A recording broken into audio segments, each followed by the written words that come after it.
여러분 안녕히 주무셨습니까? 가장 빠르게 만나는 글로벌 뉴스 분석 굿모닝 530 글로벌 2부로 이어가도록 하겠습니다. 지난밤 사이 미국 증시가 3대 지수 모두 올랐습니다. 미국 연준의 통화 완화 정책 기조를 확인했기 때문이었었는데 그 덕분에 장중 상승 탄력보다 막판은 상승 탄력을 더 키우면서 마감이 됐습니다. 자, 연준에서 나온 내용을 좀 살펴보면요. 연준에서 금리를 동결하기로 만장일치로 결정을 내렸고요. 또 경기 회복이 확산될 때까지 금리는 계속 낮은 수준으로 유지하겠다라고 해서 시장에 좀 안도감을 줬습니다. 자산 매입의 현재 속도도 유지하고 한국은행을 포함한 해외 중앙은행과 맺은 통화 스와프도 내년 3월까지 연장하겠다 이런 내용들이 나왔는데 이런 것들이 이제 시장에 좀 안도심을 주면서 3대 지수 모두 올랐습니다. 기술주들이 또다시 이 힘을 내주는 모습이었었고요. 자, 이런 영향 덕분인지 금값 역시 사상 최고치를 다시 한번 기록하는 모습이었습니다. 자, 이날 반독점 청문회가 열렸었죠. 빅테크 기업들의 CEO들이 이 화상회의를 통해서 청문회에 참석을 했는데 사실 이날 나왔던 내용들은 시장에 악재로 작용하진 않았습니다. 어떤 내용들이 있었는지 잠시 후에 또 자세하게 짚어드리도록 하겠습니다. 자, 지난밤 사이에도 참 여러 가지 일들이 있었습니다. 시장에 대한 내용 정리해드리도록 하겠습니다. 굿모닝 530 글로벌 2부 이어가겠습니다.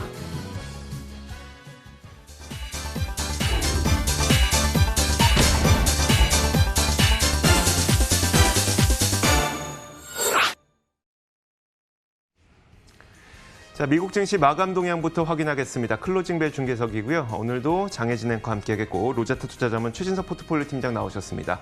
어서 오세요. 자, 먼저 장혜진 앵커가 3대 지수 어떻게 마감됐는지 정리해 주시죠. 네, 현지 시간 29일 미국 3대 지수는 일제히 상승하면서 문을 닫았습니다. 시장은 연준의 FOMC 회의 내용 발표에 따라서 적극적인 경기 부양 의지를 재차 확인하면서 힘을 얻은 모습이었고요. 여기에 기술주가 강세를 보이면서 역시나 상승 탄력을 더 받은 모습이었습니다. 연준은 경제가 회복되기 전까지 제로금리를 유지하고 모든 수단을 동원해서 코로나19로 피해를 입은 경제가 되살아날 수 있도록 최선을 다하겠다고 전했습니다. 이와 관련한 자세한 소식은 외신을 통해서 더 전해드리겠고요. 한편 주요 기업들의 실적은 엇갈리면서 혼재된 모습이었습니다. 코로나19로 직격탄을 맞은 미국의 대표적인 항공, 자동차 업계는 최악의 2분기 성적을 발표했는데요. 보잉은 시장 예상보다 좋지 못한 매출과 손실을 기록했습니다. 앞으로에 대한 전망도 부정적이었는데요. 항공기 연쇄 추락에 따른 737 맥스 운항 중단 장기화에 코로나19까지 겹치면서 이 겨박제로 실적 악화를 피하지 못했습니다. GM, 이 제너럴 모터스의 상황도 그다지 좋지 않은 모습이었는데요. 코로나19의 영향으로 공장 문을 닫으면서 부진한 실적을 발표를 했습니다. 다만 올해 남은 기간에 대해서는 회복세를 보일 것으로 기대한다고 전했습니다. 이어서 제너럴 일렉트릭까지 챙겨볼까요? 의료 부문에서 산소호흡기 판매 증가로 성과를 내긴 했으나 다른 사업 부문에서 부진을 만회하지 못하고 성적이 다소 좋지 않았다라고 결과를 발표했습니다. 장 마감 이후에 나온 기업들의 실적도 간단히 함께 짚어보시면요. 퀄컴이 시장 예상을 웃도는 주당 순이익을 발표를 했고요. 이에 따라서 마감 직후, 마감 이후의 거래에서 12% 넘게 급증하는 모습을 보였습니다. 페이팔 역시 시장 전망을 웃도는 실적을 내놨습니다. 신규 부양책에 대해서도 한번 살펴볼까요? 백악관과 공화당은 1조 달러 규모의 부양책 법안을 공개한 이후에 민주당과 본격적인 협상을 벌이고 있습니다. 다만 실업보험 추가 지원 규모와 책임보호 법안을 두고 벌어진 이 이견차는 여전한 상황인데요. 경제 상황이 좋지 않은 그런 상태라서 결국에는 합의에 이르겠지만 협상 진전 신호는 아직까지 확인이 되지 않고 있습니다. 따라서 실업보험 추가 지원이 종료되는 이번 주까지 최종 타결이 되지 않을 경우에 대한 이런 불안 요인도 남아있는 모습입니다. 이날로 미뤄졌던 미국 하원의 반독점 청문회 일정에 따라서 미국의 IT 4대 공룡 최고 경영자들이죠. 아마존과 애플, 페이스북, 구글이 여기에 해당되는데 이들 경영자들이 어떤 증언을 할지 여기에도 투자자들의 관심이 쏠리고 있습니다. 마지막으로 양호했던 지표까지 챙겨볼까요? 미국의 상무부는 지난 6월에 상품 수지 적자가 706억 달러를 기록해서 전월 지난 5월 대비 6% 넘게 줄었다고 밝혔습니다. 이는 수입보다 수출이 더 큰 폭으로 증가한 것을 나타낸다는 점까지 참고하시기 바랍니다. 보다 자세한 마감 상황도 함께 보시죠. 먼저 다우지수부터 함께 볼까요? 0.6% 넘게 오르면서 26,539포인트 터치하면서 장을 마쳤습니다. 이날 막판에 상승폭을 더 키워가는 모습을 확인할 수 있었습니다. 다음으로 나스닥 지수입니다. 140포인트 넘게 오르면서 1542선에서 장을 마쳤는데요. 안정적인 오름세를 보이면서 이날 비교적 좋은 흐름을 보였습니다. 마지막으로 S&P 500 지수입니다. 1.2% 넘게 올라서 3,200선에 안착하면서 장을 마쳤는데요. 막판에 탄력을 받아서 더 올라주는 모습이었습니다. 이렇게 3대 지수 이날만은 좀 좋은 흐름을 보이면서 일제히 상승하며 마감을 했는데요. 팀장님, 이날 증시를 어떻게 좀 판단해 볼 수 있을까요? 네, 결국은 미국의 경기가 그래도 점진적으로 회복되는 가운데서 연준이 비둘기파 기조를 좀 유지해 줄 것이다라는 기대감과 더불어서 여기에 또 시제 예상에 좀 부합한 FOMC 결과가 나왔죠. 그러면서 이 좀 상승세가 나온 것 같고요. 여기에 또 더해서 IT 공룡 기업들 CEO들이 청문회에서 결국은 이 반독점법 위반 이슈를 좀 풀리게 할 만한 그런 발언이 있지 않을까, 이런 해소 국면이 있지 않을까라는 기대감도 기술주 중심의 랠리를 좀 견인한 것 같습니다. 그리고 저희가 좀 잊고 있었지만은 결국은 이 유동성 랠리에 가장 좀 수혜를 받는 것 역시도 성장주, 또 기술주라는 점 역시 오늘 시장에 좀 호재로 작용했던 것 같습니다. 여기에 또 한 가지 더해서 전일 좀 호실적을 냈었던 AMD를 비롯해서 스타벅스 등의 실적 발표 기업들의 주가가 급등한 것도 시장 투자 심리 회복에 좀 도움을 준 것 같네요. 자, 이어서 상품 시장 마감도 살펴보도록 하겠습니다. 금값이 또다시 사상 최고가를 기록했습니다. 장중에 등락을 거듭하던 금값이 사상 최고가를 기록하게 된 것은 연준의 제로금리 결정, 그리고 통화 완화적인 정책 기조를 확인했다는 점이었었는데요.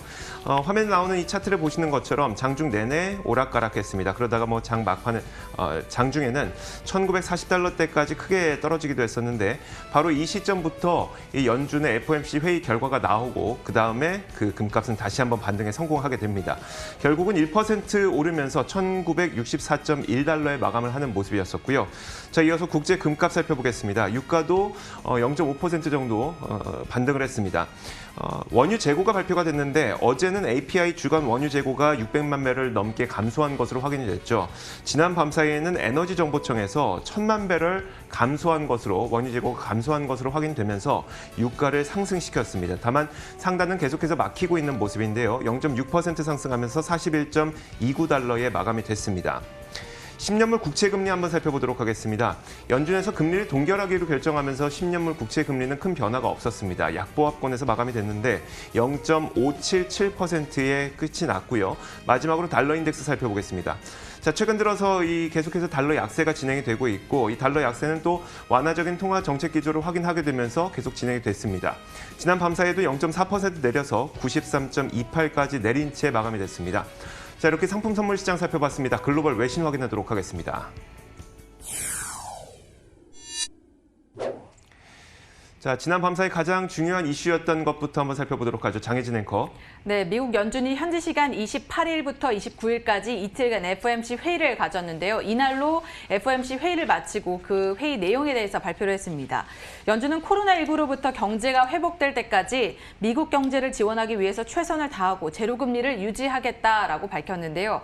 제롬 파월 연준 의장이 이후에 기자회견을 가져서 이와 관련된 내용을 발표를 했습니다.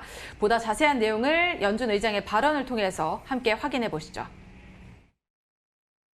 As we have emphasized throughout the pandemic, the path forward for the economy is extraordinarily uncertain. We have held our policy rate near zero since mid-March and have stated that we will keep it there until we are confident that the economy has weathered recent events and is on track to achieve our maximum employment and price stability goals. 이들은 코로나19 진행 상황에 따라서 이 경제 경로가 크게 영향을 받을 것이라면서 급감한 경제 활동과 고용이 몇 달 동안 회복되기는 했지만 이 코로나 이전 수준으로 아직까지 되돌아가지는 못했다라고 지적을 했습니다. 이에 따라서 지난 3월부터 유지해온 기준금리 목표치를 제로 수준으로 계속해서 유지해 나가기로 만장일치로 결정을 했고요. 그러면서 경제가 코로나19 어려움을 극복하고 최대 고용과 물가 안정 목표를 달성하는 그런 모습을 보일 때까지 이런 기조를 계속해서 유지해 나가겠다라고 밝혔습니다. 또 금융시장을 안정시키기 위해서 매달 최소 1,200억 달러에 달하는 미국 국채와 모기지 담보부 증권 MBS를 계속해서 매입해 나가겠다라고도 덧붙였는데요. 연준의 적극적인 부양 의지를 밝혀서 이날 시장은 힘을 얻은 모습이었습니다. 이런 연준의 발표 내용 가운데서도 우리가 어떤 부분에 가장 주목을 해봐야 될까요? 한 두 가지 측면 정도를 생각해 볼 수가 있을 것 같습니다. 지난 FOMC라든지 아니면은 제롬 파월 연준 의장의 지난 좀 발언들을 보면은 경기에 대해서 좀 경계론, 즉 비관론을 나타내는 그런 감이 없지 않아 있었습니다. 그러면서 시장에서도 좀 우려를 하고 부정적인 인식이 나왔었죠. 하지만 이번에 이 지난 몇 달간 고용이 회복됐다라고 밝히는 등 일부 경기 회복을 좀 인정을 했습니다. 그러면서 시장 안정화에 좀 도움이 된 것 같고요. 두 번째로는 경제 항방이 그럼에도 불구하고 코로나19의 진행 상황에 달려있다라고 얘기를 했습니다. 경기 회복이 끝났다라고 얘기를 했다라면은 시장에서는 이를 좀 긍정적으로 받아들이기가 힘들었겠죠. 하지만은 이런 내용이 성명서에도 있었기 때문에 결국은 일정 부분의 불안감을 유지할 것이다. 그리고 그렇기 때문에 통화 완화 기조를 계속해서 유지할 것이다라는 시그널로 좀 해석이 된 것 같습니다. 앞으로가 이제 좀 중요해질 것 같은데요. 일단 시장에서는 9월에 금리 인상과 물가 상승률 간에 좀 연동하는 포워드 가이던스를 강화할 것으로 좀 예상을 하고 있습니다. 파월이 이번에도 이 좀 의회의 추가 지원을 바란다라고 강조를 했기 때문에 지금 진행 중인 재정 부양 패키지가 좀 완성이 되고 그 이후에 연준도 정책 방향성을 좀 세우지 않을까라는 생각이 드네요. 네, 알겠습니다. 자, 이어서 최진석 팀장이 꼽은 외신도 살펴보도록 하죠. 금 투자와 관련된 내용이네요. 네, 그렇습니다. 연준의 비둘기파 기조 유지에 이날 또 금이 다시 한번 좀 상승세를 보였는데요. 하지만은 원자재 투자의 귀재라고 불리는 데니스 가트먼이라는 구루가 있습니다. 금과 사회적 거리두기 중이라는 굉장히 좀 흥미로운 코멘트를 제시를 했습니다. 가트먼은 블룸버그와의 인터뷰에서 갑자기 너무 많은 사람들이 금 투자로 몰리고 있다. 그러면서 특히 매수 포지션밖에 지금 보이지 않는다라고 지적을 했습니다. 가트먼은 하지만은 지난 4월만 하더라도 금이 그때는 한 1,600달러 선이었는데요. 그때는 금이 매수 시점에 도달했다라고 밝힌 바가 있습니다. 하지만은 지금은 좀 과열 양상이다라는 해석에 100달러 정도 떨어지면 시장에 진입할 것이다라는 코멘트를 덧붙이기도 했습니다. 자, 금 투자에 대해서 부정적으로 보지는 않지만 지금 다 가격대가 단기적으로 좀 부담스럽다는 말인 것 같네요. 네, 그렇습니다. 이 가트먼에 따르면은 지금 보면은 금값이 좀 단기 하락했을 때 그렇다면 시장에 좀 진입할 것이다라고 해석을 하면 될 것 같은데 그렇다면은 어떤 요인이 단기 금값 하락을 좀 야기를 할까? 이 부분을 좀 생각을 해본다면은 가트먼에 따른다면요, 이 증시의 부진이 결국은 금의 매도를 촉발할 것이다라고 좀 생각을 해볼 수가 있을 것 같습니다. 전일에 역사적으로 금값과 이 증시가 같이 움직이는 그런 추세가 심심치 않게 벌어졌다라는 말씀을 드렸는데 이 같은 데이터와 좀 일맥상통하는 분석이라고도 볼 수가 있을 것 같습니다. 가트먼은 지난 몇 달간 주가와 금값이 같이 갔는데 이 같은 추세가 지속될 것이다라고 얘기를 하면서 주식에 대한 매도가 금에 대한 매도세를 야기할 것이다. 즉 이때가 투자 기회가 될 것이다라고 얘기를 했습니다. 주식에 대해서는요, 투자자들의 노출도가 너무 과도하다라면서 다소 비싸다라고 평가를 했습니다. 그러면서 연준 또는 이 연준 주요 인사의 덜 통화 완화적인 발언 또는 이에 따른 달러 강세가 결국은 금의 매도 요인이 될 수 있다라고 얘기를 했습니다. 네, 당분간은 주식과 채권, 이 금 등 주요 자산간에 대한 매력도에 대한 그런 논쟁이 굉장히 치열할 것 같은데요. 이날 나온 분석은 어떻습니까? 네, 그렇습니다. 이 같은 논쟁이 치열한 이유가 바로 팬데믹 이후에 지난 몇 달간의 주요 자산 가격이 모두 좀 많이 올랐기 때문이죠. 그러다 보니까 투자자들 사이에서 다음에 어디로 갈 것이냐 이런 이 논리가 좀 심리가 이 논쟁을 촉발시킨 것 같습니다. 가트먼은 주식 밸류에이션이 다소 높다라고 봤지만은 이날도 뱅크 오브 아메리카 같은 경우에는 주식을 계속 갖고 있어야 한다라는 조언을 남겼습니다. 그 이후로는요, 10년물 국채금리 대비해서 약 3배 정도 높은, 그러면서 1950년대 이후에 최대치로 좀 벌어진 시가 배당 수익률, 그러니까 주식의 시가 배당 수익률이 국채금리에 비해서 굉장히 높다라는 얘기가 되겠죠. 수익을 찾는 투자자라면은 결국은 안정적인 배당을 찾아가야 한다라고 뱅크 오브 아메리카에서는 조언을 했습니다. 현재 S&P 500 지수의 시가 배당 수익률이 약 한 1.76%, 그리고 10년물 국채금리가 0.6% 부근에서 움직이고 있기 때문에 굉장히 좀 일리가 있는 좀 해석이지 않을까라는 생각도 드네요. 네, 다음은 이조 앵커의 뉴스픽입니다. 내용 확인해 보겠습니다. 자, 미국에서 글로벌 빅테크 기업들의 청문회가 지금 진행되고 있습니다. 반독점 청문회인데 통상적으로 청문회라고 하는 건 잘하는 것을 칭찬하기 위해서가 아니라 잘 못하고 있는 것에 대한 비판을 하기 위해서 열리는 자리이기 때문에 이 자리에서 나온 내용들은 대체로 악재로 작용할 가능성이 높은데 이번에도 과연 그렇게 될지 한번 살펴보도록 하겠습니다. 현재 업데이트되고 있는 내용을 살펴보면요. 일단 이 화상회의를 통해서 참석을 했습니다. 사회적 거리두기 때문이겠죠. 알파벳과 아마존, 애플과 페이스북 CEO 모두 참석을 했는데 일단 반독점 소위원회 의장은 발언을 통해서 이렇게 얘기를 했습니다. 코로나19 팬데믹으로 인해서 이들은 어느 때보다 더 커지고 강력해졌다면서 그들은 소기업들을 그리고 제조업과 미국 경제 역동성을 죽이고 있다 이렇게 지적을 했고 여기에 대한 반박으로 빅테크 기업들은 중국과 싸우고 있다는 프레임을 만들어놨습니다. 일단 저커버그는 중국은 그들만의 인터넷 비전을 만들어서 다른 국가들에 수출하고 있다고 밝혔고요. 또 팀 쿡은 국가 안보에 위협이 되고 있는 중국 스마트폰 기업과 치열하게 경쟁하고 있다 이렇게 설명을 했는데 정리를 해보자면 이렇습니다.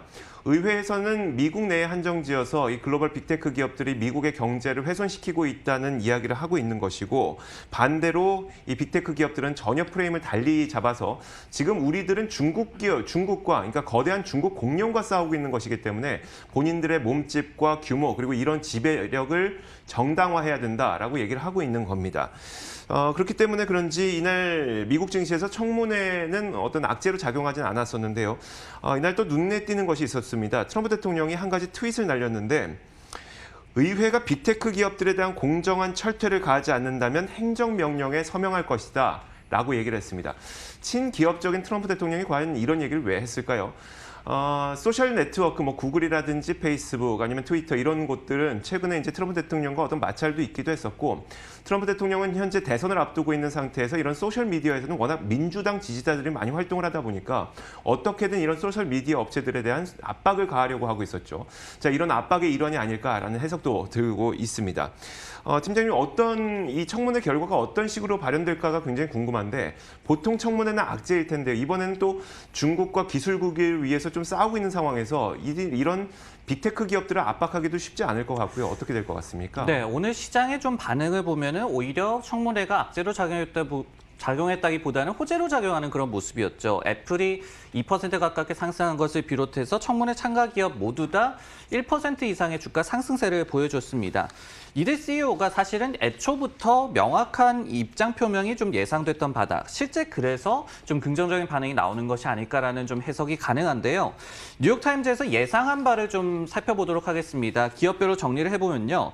일단 팀 쿡, 이 애플 CEO 같은 경우에는 스마트폰 시장 점유율이 15% 정도에 불과하다. 독점이 아니고 경쟁이 살아있다. 그리고 과도한 수수료를 물린 적이 없다라고 발언할 것으로 예상이 됐었고요. 피차의 이 알파벳 CEO 같은 경우에는 검색 엔진에서의 경쟁이 좀 살아있고 소비자가 좋아해서 우리 제품이 점유율이 높은 것이다. 그리고 광고 단가를 낮추는 역할도 해왔다라는 점을 피력할 것으로 예상이 됐었습니다.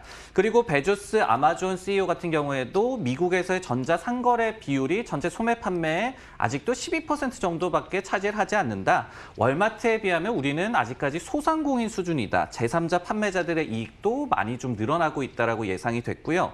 그리고 저커버그 페이스북 CEO 같은 경우에도 광고 시장 독점이 아니다. 그리고 틱톡이 부상하는 것이 SNS 시장에서의 경쟁이 심화되고 있음을 증명을 한다라고 발언할 것으로 예상이 되는 등 이들 CEO들이 굉장히 좀 준비를 잘했을 것이라는 예상이 있었고 실제로도 그런 발언들이 좀 나오는 것 같습니다. 그래서 오늘 시장에서도 좀 긍정적인 반응이 나왔던 것 같네요. 자, 이렇게 지난밤 사이 커다란 이슈들 짚어봤습니다. 이어서 종목 뉴스 확인하겠습니다.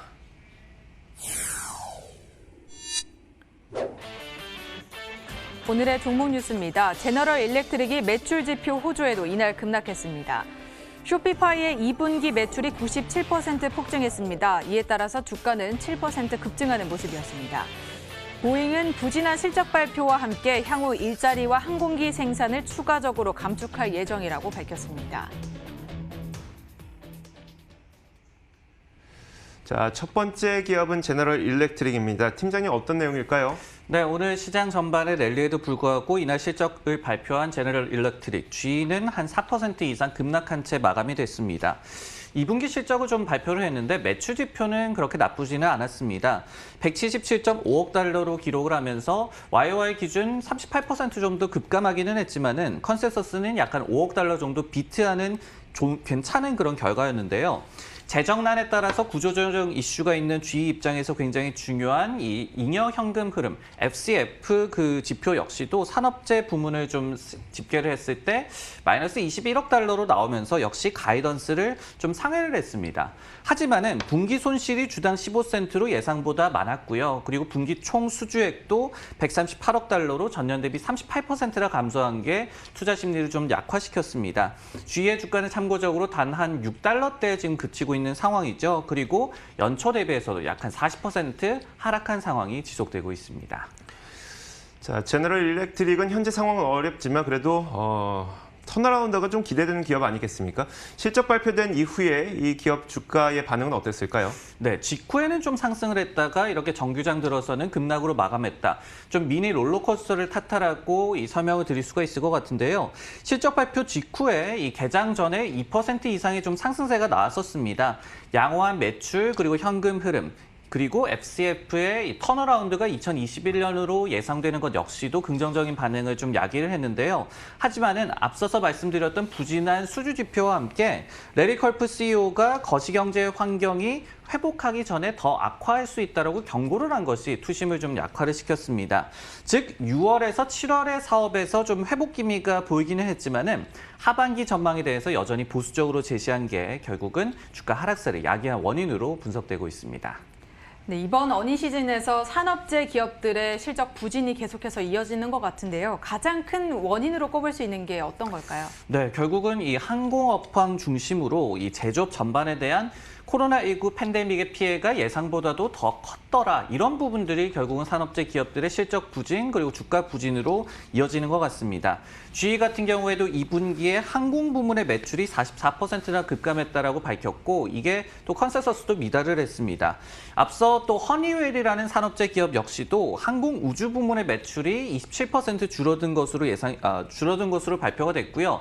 가이던스 25% 감소보다도 더 좋지 않은 결과가 나왔습니다. 그리고 이 회사 같은 경우에는 3분기에도 항공 우주 부문 매출이 25% 또 한 번 감소할 것으로 예상을 했습니다. 이렇듯이 뭐 보잉도 그렇고요. 보잉 납품사 그리고 항공사 모두 좀 얽혀서 팬데믹발 어닝 시즌에 좀 고통을 받고 있는 그런 상황입니다. 네, 다음 종목 뉴스는 이조 앵커의 픽입니다. 내용 확인해 보겠습니다. 자, 이커머스 플랫폼 쇼핑 플랫폼 업체죠. 쇼피파이가 실적을 발표했는데 실적 발표가 좋게 확인이 되면서 주가도 거의 7% 급등한 채 쇼피파이는 마감이 됐습니다. 자, 기사와 함께 한번 살펴보면요. 일단 주가는 한 7% 올랐다는 내용이고요. 그리고 지난 2분기의 총 매출이 97%나 급증한 것으로 확인이 됐습니다.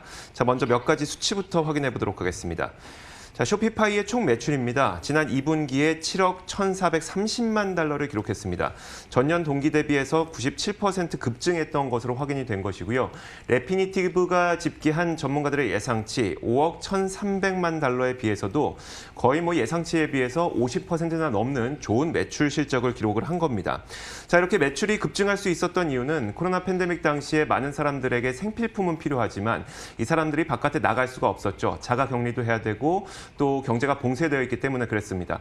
그러다 보니까 온라인으로 생필품을 판매하는 것이 굉장히 많이 늘어났다는 것인데 실제로 쇼피파이가 발표한 자료에 따르면요.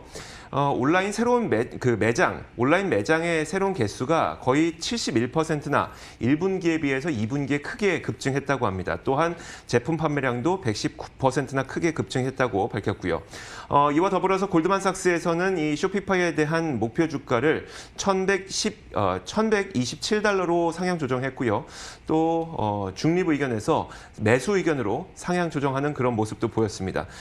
팀장님, 근데 쇼피파이의 경우에도 팬데믹 수혜를 받았는데 이게 단기 실적에 그치게 될까요? 하면 월가에서는 장기적인 성장 스토리를 계속 긍정적으로 보고 있는 것일까요? 일단은 소위 말해서 이게 팬데믹 빨이 아니고 장기 트렌드로 이어질 수 있을지 여부가 결국은 연 주당 이익을 1달러도 못 내는 기업이 주가 1,000달러 이상을 좀 유지하는 앞으로의 좀 관건이 될 것 같은데요. 일단은 사측에서 좀 다소 우려 섞인 코멘트를 남겼기 때문에 앞으로 이 부분을 좀 주시를 해야 될 것 같습니다. 4월에서 5월의 총 거래액, GMV라고 얘기를 하죠. 이 지표 그래도 성장세가 굉장히 좀 가속화가 됐었다가 6월에서 7월에 이 다소 성장세가 둔화됐다라는 자체적인 코멘트를 남겼습니다. 특히 6월 중순에서 7월 19일까지의 이 데이터를 집계한 결과 이 연장된 90일 무료 체험자들의 이 유료 회원 전환율이 팬데믹 이전 대비해서 좀 낮아졌다라는 코멘트도 남겼습니다. 다만 이 초기 90일 무료 체험자들의 연장 비율이 앞으로는 좀 높아질 것으로 기대된다라고 얘기를 했거든요. 그렇기 때문에 이 같은 좀 이 부분을 앞으로도 좀 주시를 해야 될 것 같고 기대를 과연 좀 충족할지도 시장에서도 관심이 모아질 것 같네요. 자, 유료 회원들의 추이를 앞으로도 잘 살펴봐야 되겠습니다. 이어서 장혜진 앵커가 꼽은 외신 살펴보도록 하죠. 네, 코로나19로 직격탄을 맞은 항공업계. 이날은 개장 전에 보잉에서 실적을 발표를 했는데요. 이에 따라서 당사는 코로나19의 여파로 부진한 실적을 발표함과 동시에 앞으로 일자리 규모를 더 줄이고 항공기 생산 규모도 감축을 할 계획이다라고 밝혔습니다. 앞으로 3년 동안 항공시장 회복은 다소 어렵다는 그런 판단에 따른 것인데요. 어느 정도의 실적이었는지 함께 확인을 해보시면요. 보잉의 2분기 순손실은 23억 8천만 달러를 기록을 했습니다. 조정된 이 주당 순손실 EPS가 마이너스 4달러 79센트를 기록을 했는데요. 시장에서 예상했던 것보다 훨씬 더 큰 손실 규모입니다. 매출 같은 경우에는 지난해 같은 기간보다 25% 줄어들었고 시장 예상치를 역시나 밑돌았습니다. 다만 이 주목해볼 만한 것은 개장 전 거래에서 2% 넘게 오르기도 했었는데 잉여 현금 흐름이 생각했던 만큼 나쁜 수준은 아니었다는 겁니다. 마이너스긴 했지만요. 이 그래프를 함께 보시면 마이너스긴 했지만 시장 예상보다는 양호한 그런 규모가 그쳤다는 것이고요. 이 소식이 개장 전 거래에서는 약간 오른 모습이었지만 역시나 실적 부진의 영향을 이겨내지는 못하고 더 크게 하락을 하는 모습이었습니다. 보잉의 최고 경영자는요. 737 맥스 회복 속도가 이전 전망보다는 더 더디게 회복이 될 것으로 예상이 된다면서 이전에 내년 말로 예상을 했던 이 31대 규모의 월 생산 규모가 되려면 내년이 아니라 내후년 2022년은 돼야 기대해 볼 수 있을 것 같다라고 말을 했고요. 유감스럽게도 코로나19의 장기화는 상업용 항공기의 수요를 떨어뜨리고 생산율을 더 낮추도록 하고 있다면서 따라서 고용 규모에 대해서도 우리가 다시 한번 생각을 해봐야 되는 그런 점을 시사하고 있다라고 덧붙였습니다. 사실 코로나19가 조금 회복됨과 동시에 항공업계의 회복도 함께 기대를 했었는데요. 하지만 최근에 이제 재확산이 되면서 항공업계도 좀 어려움을 면치 못하고 있습니다. 보잉에 대한 최근 시장의 전망은 어떤가요? 보잉 같은 경우는 최근에 좀 분위기가 좋지 않은 것 같습니다. 보잉은 이 팬데믹으로 인한 항공 수요 급감에 대한 또 타격 외에도 737 맥스가 운항이 재개될 것이냐 이 부분도 계속해서 좀 남아있는 상태죠. 하지만은 최근에 이 시킹 알파에서는 이 737 맥스의 연내 운항 재개가 힘들 것이다라는 그런 전망을 전하기도 했습니다. 보잉이 이번 이 상반기에 인도 대수가 70대에 그쳤습니다. 그러면서 YOY 기준으로 70%나 급감을 했는데요. 특히 6월에도 이 737 맥스 항공기에 대한 주문 취소가 무려 60대나 있었습니다. 즉 차일피일 좀 늦어지고 있는 운항 재개 스케줄에 잡혀있던 실적까지 좀 취소되는 상황이 좀 일단은 좋을 리가 없는 그런 사태라고 좀 보여지는 그런 상황이네요. 자, 이렇게 저희가 지난 밤 사이에 나왔던 여러 가지 글로벌 뉴스와 더불어서 종목 뉴스까지 확인해봤습니다. 지금까지 장혜진 앵커와 함께했고요. 로제타 투자자문 최진석 포트폴리오 팀장 수고하셨습니다. 고맙습니다.